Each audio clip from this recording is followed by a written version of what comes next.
Are you enjoying your tea now? It's delicious. And you know, the other thing I love in Cuba, I found that the coffee was terrific. Coffee's great. I was a little nervous, you know, what we've been drinking with our breakfasts in the morning. Tea, coffee, there's always somebody available, you know, to serve a good old cup of tea or coffee. And you know what it's like every time you go into the restaurants in Cuba? You're welcomed like you're one of the family. And they go, oh, you're from America, we love having you here. And I just found that fantastic. And the food just keeps coming. It does, yeah.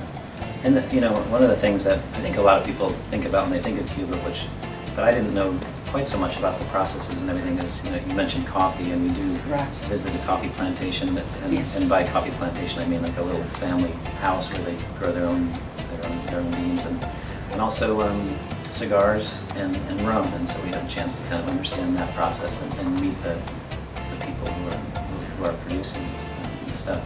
And one thing that stands out to me about this trip, you know, we talk about this people-to-people permit where we're going to interact with people, and Zegrahm Expeditions, our trips are like that anyway. You know, we're trying to meet the local people and find out about what their lives are like, and put a good impression on them about what we are like. But on this Cuba trip, just because of the permit, I feel like every stop we make is attempting to take that to the next level. Like everywhere we go, we're meeting people, we're interacting, whether you speak Spanish or not. You know, as you said, we have excellent local guides with us, and we can have conversations. And I thoroughly enjoy that too. I'm sure you might have done the same, but what I do like too is the impromptu visits to the family. You never know who's going to be home, who's going to be taking you out to the plantation, the tobacco drying. You know, you were talking about the cigar process. I've never seen anything quite like that. And I was surprised they allowed you into the factory and to watch some of the staff working, rolling, and then, you know, allowing our clients an opportunity to get in and do it themselves.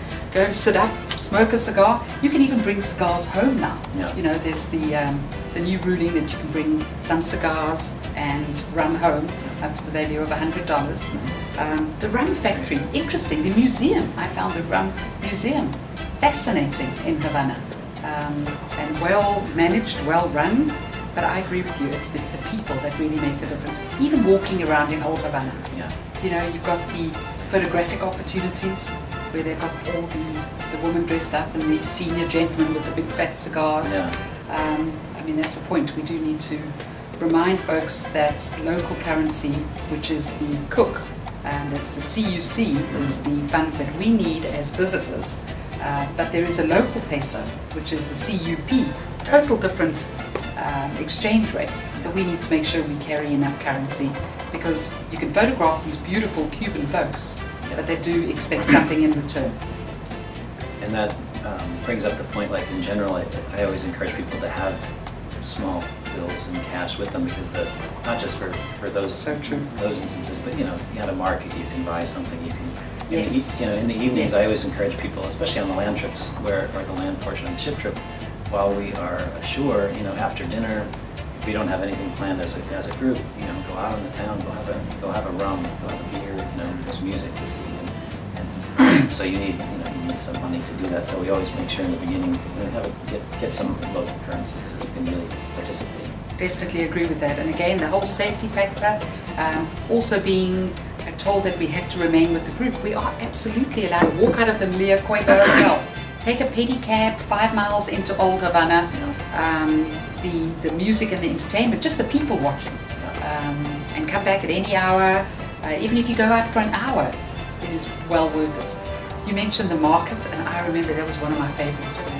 Let folks loose on a market, have some cooks, and buy a little bit of fruit here and there, vegetables, even if you give it to somebody afterwards.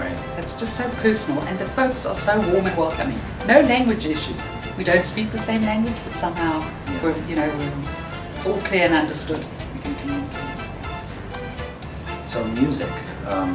Yes. I think a lot of people go to Cuba because of the music, and that was one of the things I was most excited about in going to Cuba. And on the land trip, our first night is in Cienfuegos, the city of Cienfuegos, which is quite a bit smaller than Havana and very manageable first stop in the country, and an excellent place for music. And that night, I encouraged some of the clients to go out. We walked around, and we saw no fewer than 3 different music acts from Marvelous. a reggae band that was playing in a little bar that had an outside patio. We went out to it felt like an old school supper club kind of thing where it was like old Cubans dancing to a band. So and then we had another performance after dinner that we went to that was arranged specifically for us. We had a string ensemble playing classic Cuban music, but with strings, and so that was the music is very varied, and we're all familiar with the standard things, when it was the social club type music, which we will see also in the band. So a lot of opportunity. And every mealtime, I found that there would always be the little trio that would come in. And entertain over, a meal, which is marvelous. Even in the streets, the big bass, beautiful voices, and they are brilliant dancers.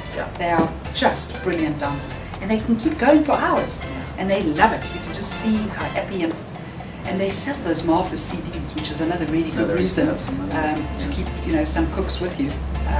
And with regards to changing it in advance, I think it's easier to just do it in Cuba.